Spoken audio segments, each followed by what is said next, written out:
আসসালামু আলাইকুম এভরিওয়ান, সবাই কেমন আছেন? আশা করছি সবাই ভালো আছেন।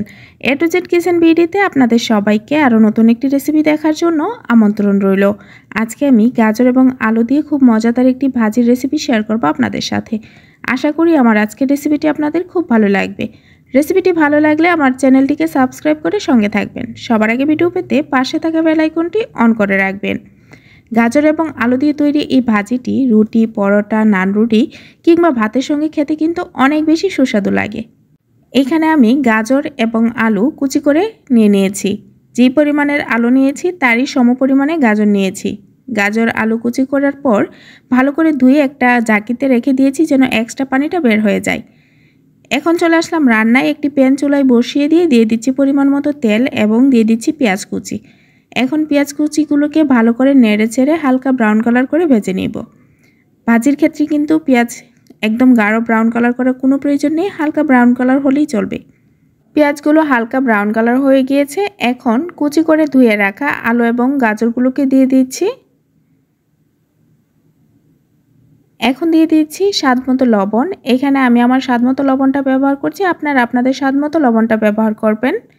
দিয়ে দিচ্ছি হাফ চা চামচ হলুদের গুঁড়া। এখন একসঙ্গে ভালো করে সবগুলোকে মিশিয়ে নিব। আর এই ভাজিটা করার সময় চুলার আঁচ মিডিয়ামে রেখে ভাজিটা করতে হবে। আমি কিন্তু পুরো সময় চুলার আঁচ মিডিয়ামে রেখে ভাজিটা করে নিয়েছি। এতে করে ভাজিটা কিন্তু অনেক বেশি ঝরঝরে হবে।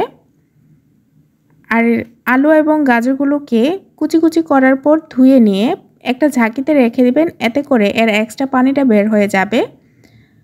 তাহলে দেখবেন যে ভাজিটা অনেক বেশি ঝরঝরে হবে আর খেতে অনেক বেশি সুস্বাদু হবে।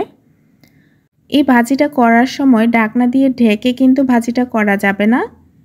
এই ভাজিটা যদি খুব বেশি সিদ্ধ হয়ে নরম হয়ে যায় তাহলে কিন্তু আর এর পারফেক্ট স্বাদ পাওয়া যাবে না।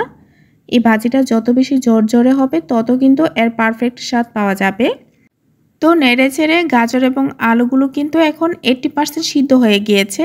এই পর্যায়ে দিয়ে দিচ্ছি কুচি করে রাখা কাঁচামরিচ এবং আরও দিয়ে দিচ্ছি 1 চা চামচ ভাজা জিরার গুঁড়া। এখন এগুলোকে আবারও নেড়ে চেড়ে মিশিয়ে নিচ্ছি।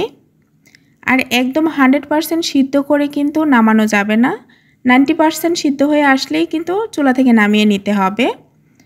এই ভাজিটা সকালের নাস্তায় রুটি কিংবা পরোটার সঙ্গে খেতে কিন্তু অনেক বেশি ভালো লাগে। আপনারা একবার হলেও বাসায় ট্রাই করে দেখবেন। তো নেড়ে চেড়ে যখন 90% সিদ্ধ হয়ে আসবে তখন কিন্তু আমি চুলাটাকে অফ করে দিব। আমার ভাজি কিন্তু প্রায় হয়ে এসেছে। এখন আমি চুলাটাকে অফ করে দিব। ব্যাস তৈরি হয়ে গেল আমার আজকের মজাদার আলু এবং গাজরের ভাজি। আশা করি আমার আজকের রেসিপিটি আপনাদের খুব ভালো লেগেছে। যদি ভালো লেগে থাকে তাহলে অবশ্যই লাইক, কমেন্ট এবং শেয়ার করে দিবেন। আপনাদের একটি লাইক কমেন্ট আমাকে নতুন ভিডিও বানাতে অনেক বেশি উৎসাহ দেয়। আজকে এই পর্যন্তই, দেখা হবে নতুন কোনো রেসিপি নিয়ে নতুন কোনো ভিডিওতে। সবাই ভালো থাকবেন। আল্লাহ হাফিজ।